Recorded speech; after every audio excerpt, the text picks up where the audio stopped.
G'day ice cream lovers, my name's Steve Christensen. Welcome to this episode of the Scoop School Show. It's wonderful to have you here. Look, whether you are listening on iTunes or watching on YouTube, just hit that subscribe button. It's only 3 to 5 minutes of ice cream goodness every day in your inbox.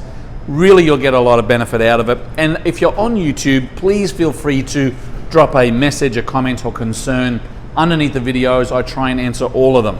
We do want to thank our episode sponsor for this show, which is FrozenYogurtParts.com. Now, if you've got a soft serve machine, regardless of whether you do frozen yogurt, frozen custard, or soft serve, have a look at FrozenYogurtParts.com. They carry all of the major brands, and I think you'll find that their prices are very, very good. FrozenYogurtParts.com. We thank you for your episode sponsorship.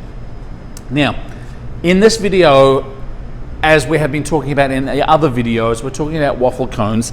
And this particular video, I want to talk about what to do if you've got a hole in the bottom of your cone. So what I like to do after we've rolled a whole bunch of waffle cones, whether you're at Scoop School or whether you are in the store, to do the daylight test. So what I'd like you to do is have a look inside your cone from the open end and see if you can see daylight. And if you can't see daylight, that's actually obviously an advantage. There's no holes in that cone.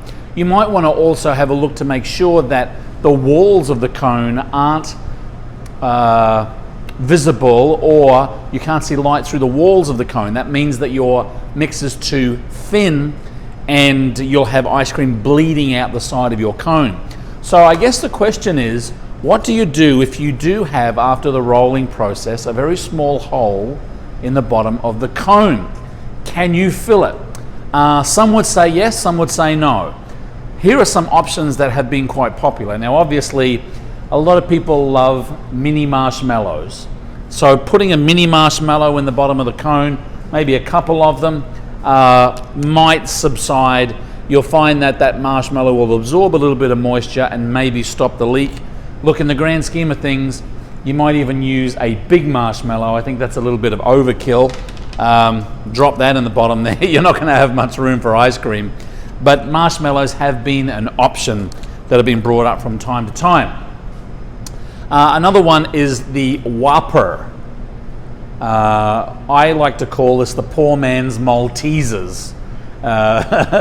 Again, this is called, I'll say it in American, Whoppers.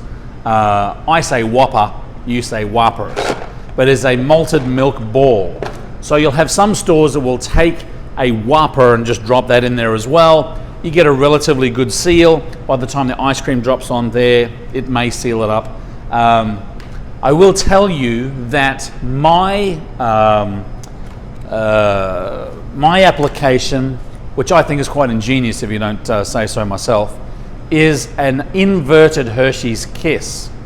So if we unwrap the Hershey's Kiss, and while the cone is still warm, we take the Hershey's Kiss, turn it upside down, and drop it in the cone. That way, you get a nice seal in the bottom of the cone, and the customer gets a nice little chocolatey treat when they get down to the bottom of the cone. Now, obviously, you're going to have to factor that into your food cost, but to tell you the truth, and if I can round up this episode by saying that if your cone has visible daylight through it like this, my suggestion would be to break this cone up, use it for something else. We're going to talk about that in the next video. But the fact that a customer is walking out of the store with ice cream dripping either out of the bottom of the cone or out of the sides of the cone just really isn't on. It's a substandard waffle cone experience that people are going to talk about, or maybe they won't talk about it, but they'll never come back.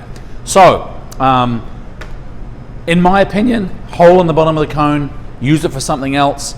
But even if you don't have a hole in the bottom of your cone, this inverted Hershey's Kiss idea, I think, is, how we'd say in Australia, pretty ridgy-dig. Again, get it in there nice and quickly while the cone is warm. That chocolate will just melt a little bit and congeal in the bottom. And when your customer gets to the bottom of their waffle cone, they get a nice little chocolatey treat. My tip to you, and I appreciate you tuning in on the podcast. Again, any questions, comments, and concerns, drop us a line, steve@scoopschool.com, or leave a message below. Thanks for tuning in, and we'll talk to you in the next video.